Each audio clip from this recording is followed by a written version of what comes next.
هذا واحد نصيب دراه قرون كينا واستعمالي شري محمد سياد بري ومرنا كيف سن شري مكان صار روشكا مرنا كيف شري مرايكن كان انت اصلا من وكيلي شري ايا ادوك ما انت وسو جيس سكيورتي نبدغليه اجان دغن اودي امارات كلا سو دلمداي امارات كادو انو يمادان ايتوبيا امارات كويس اوغليهين way wada socdaan Ethiopia diidisay Ethiopia ma dalkan xukuumay Ethiopia ma xukunto waa dalkeedii faa'iido ma inoo leeyahay inaynu helo waa inaan isticmaasho airbortkeenaas oo imaaraadka oo carabta ah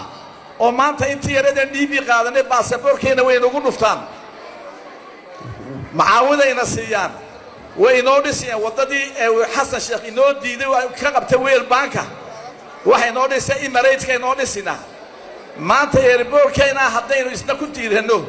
ciidamadeena inoo tababari doonaan kuwa badda inoo tababari doonaan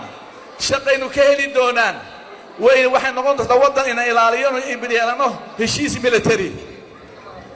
waxaan nasiib daraad in marka arrimaha caynkaas laga hadlayo rag wasiir ah oo dawladii ku jira ay reerkooda la soo sabtaan oo reerka ka saxi lahaayeen oo seen aabahay u saxi lahaayeen ay la barooranayaan oday jaahil ah oo qaad meesha ka cunaan faa'iido leeyahay waxaan garanay haddaba waxaan idin sheegayaa haddaan qabto insha Allah ta'ala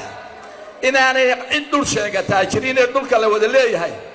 aan kayn kuwa iska ootay dhurto dhan ka baabiin doona insha Allah ta'ala oo aaqil dambe iyo nin dambe qaad cunay aan taayihan jabeene inaan jeelka majeero ku dhuguli doona insha Allah ta'ala aniga garxasna ma noqon موسنا العاقي موسين جرين إلهي بان سبحانه وتعالى يعني وكحنا لعابه وحنا حتى لو حن شعلنا وحنا أكسن ونسوى أقول الله هاي عندنا كحمينين أنا كسر صار الدوم ما قال واحد وقتان ما أنت واحد ما ده ينجح كديب ما أنت وينجح حماته دي بسوق عمينه وعليه جورت ده كقريب كشوا وحيانو كان نسكر عنه إن نجوا أقلاته madaxweynaha waan u tagnaa insha Allah ta'ala waxaan isku raacnaa saddexda xusbi waxa leenahay ay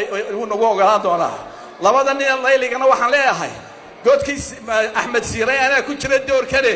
Muuse wixii laba sanad iga guurtay iga weyntahay igu soo daba faylaan insha Allah ta'ala